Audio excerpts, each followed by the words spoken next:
let's have you give them sort of an overview of your background, education, and experiences. And then we'll get into the issue of the legacy of President Barack Obama. I think you'll have an opportunity to pull a lot of things together, since this is what his 7th year as the president, and he's probably thinking about the same thing that you're probably thinking about this one. Let's do it from that perspective. Well, I'm a native of Camden, Alabama, the so-called Alabama Black Belt.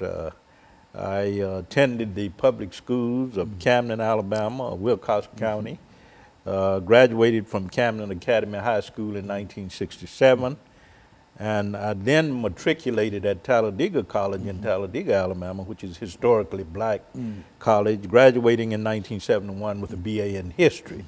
From there to Crozer Theological Seminary, where I received the MA degree in Black Church Studies in 1973, the MDiv degree in 1975.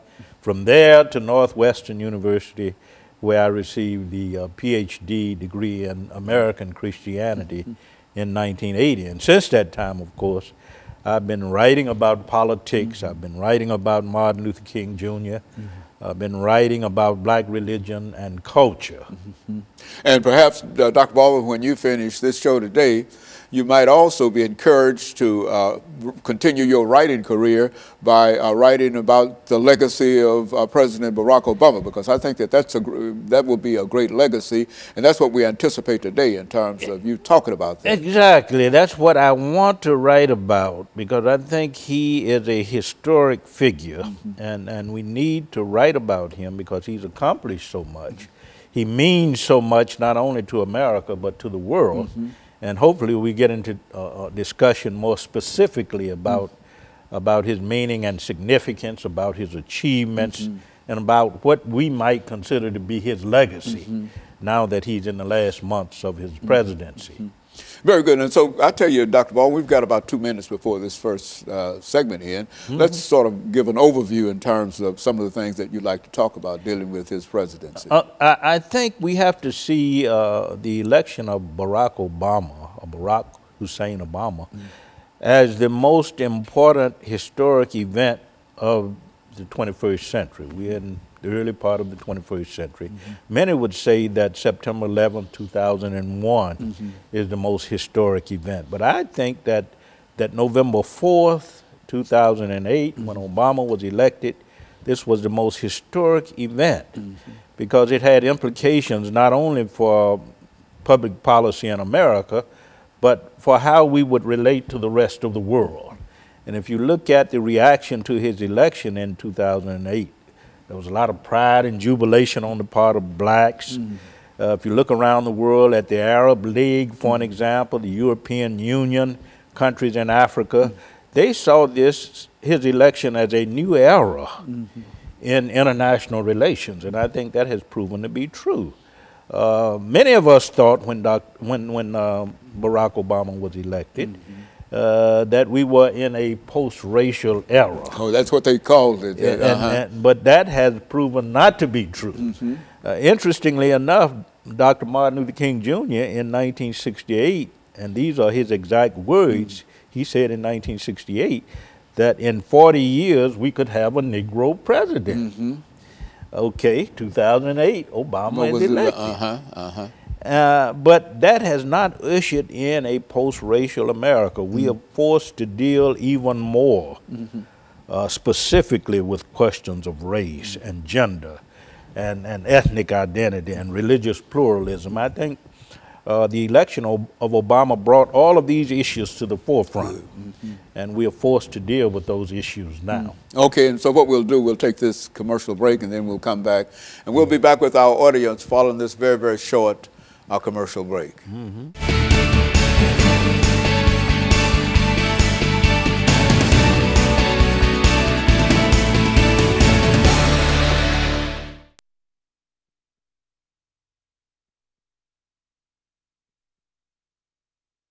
Seconds too soon. Good, there you go. Now this is an 8-minute segment. Okay. This is his achievements. Yeah, that's good. That's good to have all of those in one spot. Yes, exactly. So what did Obama do? Well, he did. That's what I like.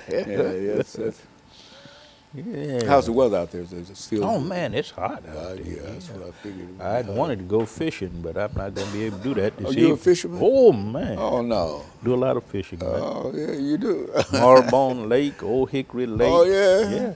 Old Hickory Dam. Do you ever catch anything? Oh yeah. A lot of cat and brim and. Oh yeah. And bass. Yeah. So you're a real fisherman. Crappie. Oh, absolutely. Oh man, I know my experience with fishing was going out way out in the woods with my uncle. I see. And he decided that he will not leave until he used all the baits. And then he's up there on that end fishing, and I'm on this end throwing in the baits. I see. So I was ready to go, yeah.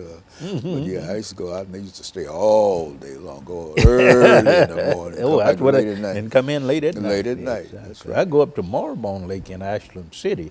It's sort of up in the mountains, and deer will come stand right by you. Of course, there are a lot of snakes up there. 30 seconds.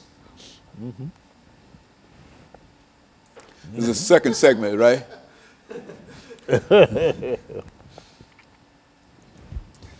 Okay.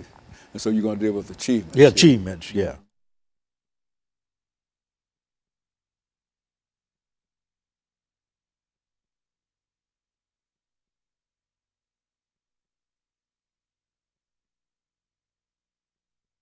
Thank you, and welcome back to the second segment of the show for today. We're talking to Dr. Louis Baldwin from Vanderbilt University, and the topic is the legacy of President Barack Obama. Now, Dr. Baldwin, before we had our first commercial break, I think we promised that we'll give you an opportunity to talk about President Obama from the position of some of his achievements during his presidency. Exactly. Let's talk about I mentioned earlier that the election of Obama was probably the most historic event in the 21st century. We are early into this century. But right after he was elected in 2009, he signed the Lilly Ledbetter Fair Pay Act, which of course guaranteed the right of women to sue for pay equity. So right off the bat, from the beginning of his tenure as president, he made a move that improved the position and the status of women in our society. In 2010, of course, he came up with the Affordable Health Care, Affordable Care Act, Obamacare, as Obamacare, which was designed to provide low-cost, affordable, quality health care for all Americans. So he moved us along the course of universal health care. And you know from our previous conversations that Dr. King had always said, Martin Luther King Jr., that in order to become the true expression of the American dream, we had to provide universal health care for all people. And Obama made that move with the Affordable Care Act. And of course, later, of course, he came up with the Iran nuclear deal, which was designed to prevent Iran from coming up with a nuclear weapon.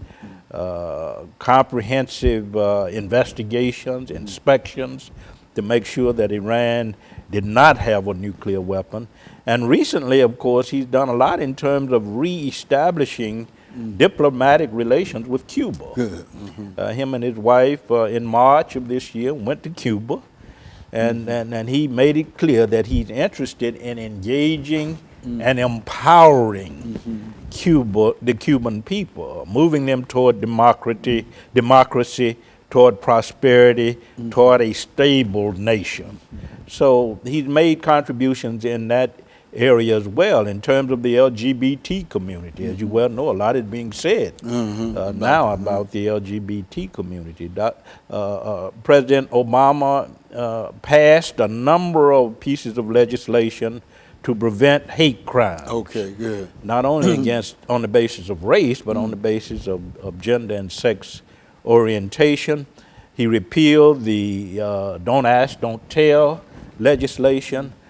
So he's been active in that regard as well. He's done a lot in terms of advancing the freedoms of not only black people, but LGBT people, Muslim people, people of other racial and ethnic backgrounds. I think he's done more than any other president in my lifetime to advance the freedoms of various peoples in our society, ethnic groups, racial groups, religious groups, etc. And so in a real sense, his administration has been one that moved America forward in a real sense. Toward the realization of the American dream. And I think he's often said that he's a product of the legacy of Martin Luther King Jr. And I think he stood squarely in that legacy in terms of promoting civil liberties and the rights of all peoples, irrespective of race, ethnic background, gender, religious orientation. He's been about advancing the freedoms and the civil liberties of people. You know, I'm glad you said that, Dr. Baldwin, because when you look at what is going on around the world today, you find that there is still a great need in terms of having a person with the sensitivity of a Barack Obama in the White House. And so while he might be leaving, we can still look at some of the things that he was able to accomplish and recognize that there's quite a bit to build on. Exactly, not only on the domestic level, but on the global level. I think Obama, more than any other president in recent times, has been able to engage the challenges of globalization. And globalization has put certain demands on us in terms of how we relate to other countries, in terms of how we relate to peoples of different ethnic and racial and national backgrounds. And I think he's been able to engage the process of globalization on those levels.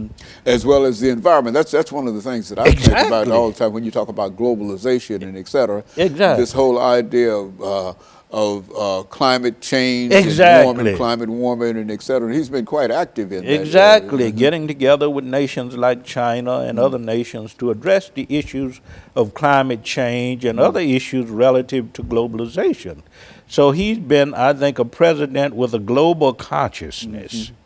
And I think that's very, very important in these times because we're living in the 21st century, and globalization is it's about what's going on in our world and how we relate to the world. We are, as Dr. King said in 1968, as Obama says today, we as peoples of the world are interrelated, interconnected, and interdependent. And I think Obama has addressed that in terms of his approach to public policy and international relations. Very good. And so in a real sense, while the president has served almost his 2 terms. What do you see as some of the things that might be left? What about voting? See, that's yes, I think he has addressed to some extent voting rights. We know that the efforts to restrict voting, voter suppression on the part of many of the southern states especially, Obama has sought to address that issue primarily through his Attorney General, Loretta Lynch, and before Loretta Lynch, of course, the other Attorney General whose name Holder, But he sought to address that issue, and that's an issue I think that needs to be addressed more in the future. But I think he has laid the foundation for that.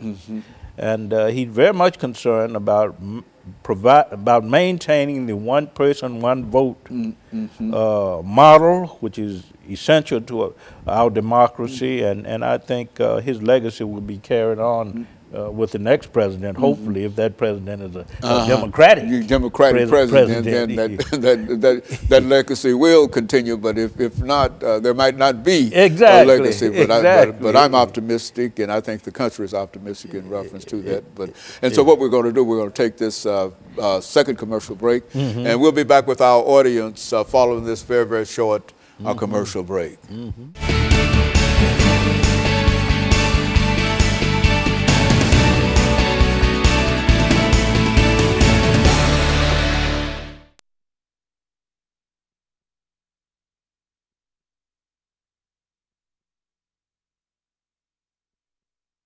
Probably got about 10 and a half minutes. 10 and a half. Did I go out early?